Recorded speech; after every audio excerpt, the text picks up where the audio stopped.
Ano po recommended handheld e-fan para sa go bags for a family with a toddler? Pagdating sa mga handheld fans, actually, ang talaga namang ginagamit ng mga katauhan ay yung mga Jisoo Life. Pero, since ito ay may kamahalan, syempre, ang i-recommend ko sa inyo is yung abot kaya lang. Pero just in case na gusto nyo ito, ilalagay ko na din sa yellow basket ha. Pero ito, kung nakikita nyo, ito ay Goju Dock. So, nang nabili ko to, ito ay nasa 99 pesos lang, nakasale kasi. So, hindi ako sure kung magkano na siya ngayon, pero for sure, hindi ito lalagpas ng 200 pesos. So, anyways, ayun pala, pagka bukas nyo ng box, of course, meron siyang manual. And ganito lang siya kaliit. Wait lang, ipakita ko muna sa inyo yung mga laman para aware din kayo kung ano yung makukuha ninyo.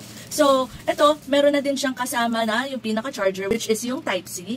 And then, ang maganda is meron na din siya nung lanyard. O, diba? So, may ano na, meron na kayong pwedeng gamitin pang sabit sa inyong mga lieg para dito sa, ay, ang cute! Ito, so ganito siya. Ganito yung itsura niya. So, for 99 pesos, not bad na. Kasi yung itsura niya, halos same siya, no?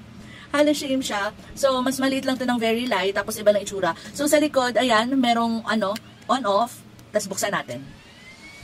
Tapos, ganun din siya. Meron din siya yung kung ilang percent, kung gaano kalakas. Ayan. So, sobrang lakas din pala. Ayan, tingnan nyo ha.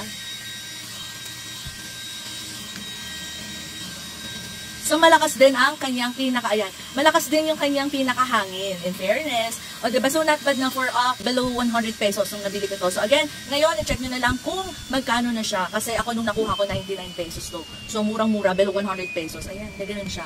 O, diba? So, ganun lang din, off and on. So, ayan, pwede natin ilagay ito dito. So, ayan, kung gusto nyo ng mura, pero kahit pa paano, magagawa nyo yung purpose niya para kayo ay hindi mainitan, lalo na kung may mga toddler kayo. So, okay na okay din tong ilagay sa inyong mga go bags. Ilalagay ko sa yellow basket, i-check out nyo na.